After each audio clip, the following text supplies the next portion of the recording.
last decade of life, Safari has focused not just on providing the easiest to use and most elegant browsing experience, but also the most innovative.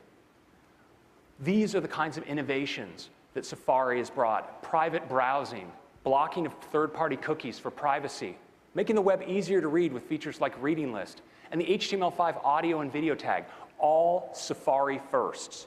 And the engine in Safari, WebKit, is used by over 1.5 billion devices. Well, in Mountain Lion, we're making Safari even better.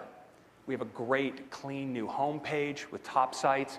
From there, you can get at a great sidebar where you have access to all of your bookmarks, and you can browse right from your bookmarks.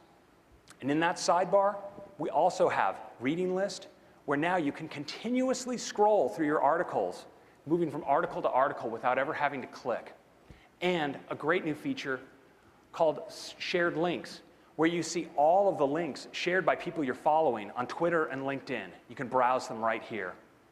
Now, in addition to these end-user improvements, there's also a lot going on under the hood.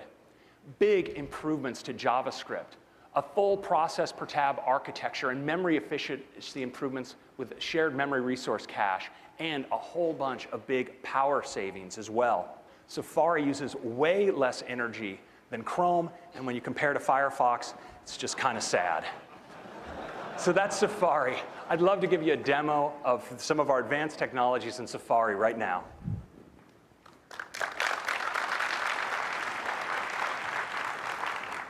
So let's start with responsiveness. And I'm going to go now into Mail.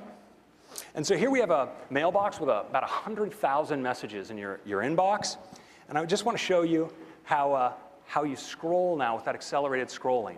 Perfectly smooth, incredibly fast, almost 60 frames a second whenever you do it. It's just epic. And when you look here at scrolling through a conversation, this is a conversation with 26 messages in it.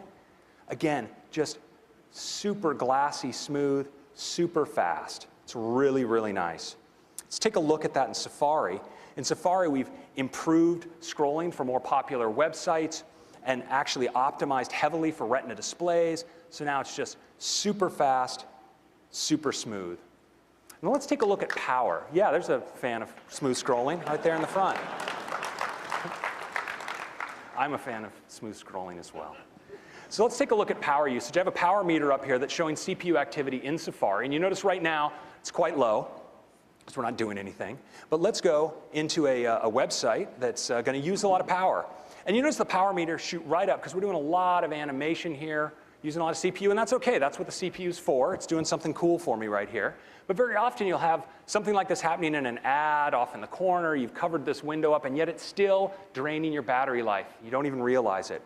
Well, now with this technology we call AppNap, we keep track of what's going on and what things you actually see to decide where to direct power. So watch what happens when I bring up this iTunes window over the Safari window. Power drops right down. That's extending your battery life.